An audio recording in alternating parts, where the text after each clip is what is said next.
There are moments that stop a country in its tracks, moments that make us question not just what happened, but who we're becoming. On September 10th, 2025, at Utah Valley University, conservative activist and Turning Point USA founder Charlie Kirk was shot during a public speaking event. It wasn't just another headline. It wasn't just another tragedy. It was a moment that forced millions of people, regardless of political beliefs, to confront the reality of how divided, angry, and fragile our society has become today. I want to explore what really happened that day, why Charlie Kirk became such a lightning rod for controversy, and what this moment says about us, not just about politics, but about humanity, empathy, and the future of public dialogue. A voter? I am a voter. I'm a registered so voter. I vote and you vote. So I'm talking to voters of this country that will determine the future of Western civilization.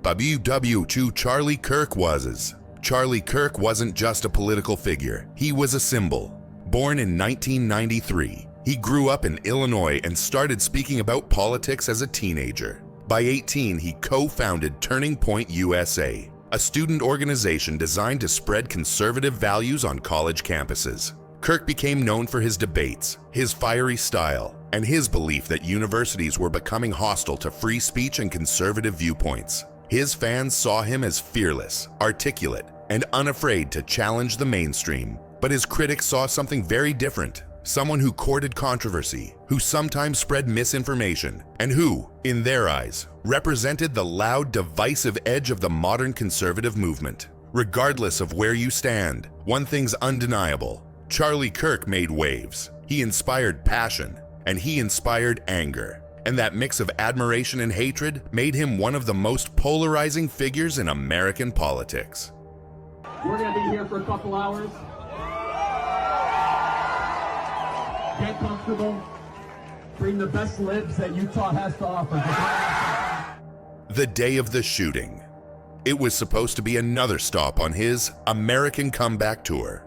The event at Utah Valley University was outdoors, casual, and open to the public. Students gathered, some eager to hear him speak, others ready to challenge him in debate. It was meant to be a conversation. Around 12:23 p.m., Kirk was answering a question. Reports say it was about gun violence in America, when a single, sharp sound cracked through the air. Witnesses described hearing a pop, then seeing Kirk collapse on stage. For a few seconds, nobody understood what was happening. Then chaos. People screamed, ducked, ran for cover.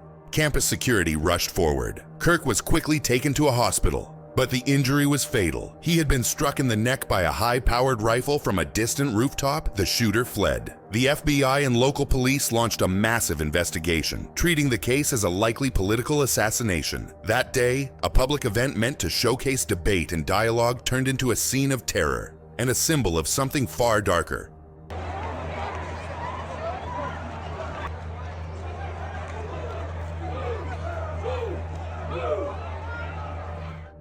Why did this happen? The question everyone asked immediately was simple. Why? Why Charlie Kirk? Why there? Why now? To understand that, you have to look at more than just one person. You have to look at a culture. In the years leading up to 2025, the US had become deeply polarized. Online, people weren't just disagreeing. They were dehumanizing each other. Social media turned political opponents into enemies. Political debate became personal war. Charlie Kirk, as one of the most visible conservative voices on college campuses, stood right in the middle of that fire. His speeches often drew protests. His words often trended online, celebrated by some, condemned by others. And though the investigation is still uncovering the full truth, early reports suggest the attack was politically motivated. It wasn't random. It was the act of someone who saw violence as an answer to disagreement. Someone who let ideology replace empathy. But here's the thing, that kind of hatred doesn't grow in isolation. It grows in all of us every time we stop seeing the other side as human. The aftermath in the hours after the shooting, tributes poured in, from conservative leaders, politicians, students, and even from people who had once publicly debated him. Turning Point USA called it an attack not just on a person, but on free speech itself. Across the country, universities re-evaluated their event security. Students held candlelight vigils. News outlets ran live coverage around the clock. But there was also an unsettling undercurrent online. where social media users fought over the meaning of the tragedy. Some mourned sincerely, others mocked or even justified the act. And that's when many people realized the problem isn't just one shooter. It's a culture where violence and ridicule have become the language of politics. Meanwhile, the human side of the story often got lost. A wife without her husband, a team without their leader, a crowd of students traumatized by what they saw. Beyond politics, what it means for us, the truth is, you don't have to agree with Charlie Kirk to feel heartbreak over what happened. You don't have to share his politics to recognize that this was wrong. Deeply, undeniably wrong. When a man is killed for his ideas, something inside our democracy cracks. And the danger isn't limited to one side. If it can happen to Charlie Kirk, it can happen to anyone, left, right, or center. This tragedy forces us to ask, how did we reach a point where disagreement feels like war? Why are we more comfortable attacking strangers than understanding them? And how do we pull back from the edge before more lives are lost to hate? We've normalized outrage. We've rewarded cruelty online. We've allowed our differences to become excuses for cruelty. And this is where that path leads.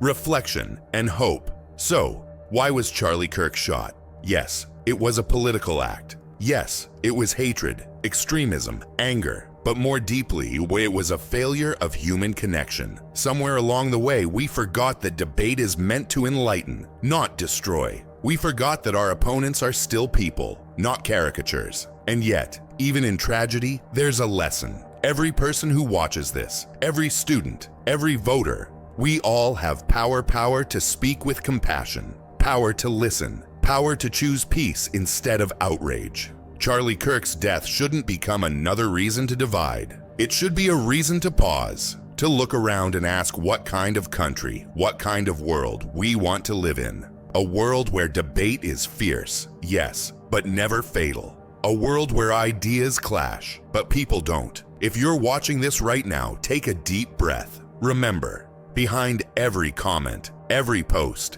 every headline, there's a human being. And if we can remember that, maybe this kind of story never has to happen again. If you found this video meaningful, I'd ask one thing.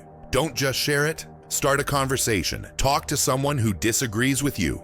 Listen, even if it's hard. That's how healing begins. If you love real stories, stories that go beyond the headlines and reveal the human side of greatness, then you're in the right place. Hit that subscribe button and join our community here on Serious Reality, where we uncover the truth behind the moments that shaped our world, the sacrifices, the emotions, and the reality behind every legend. Because here, it's not just about what happened, it's about why it happened.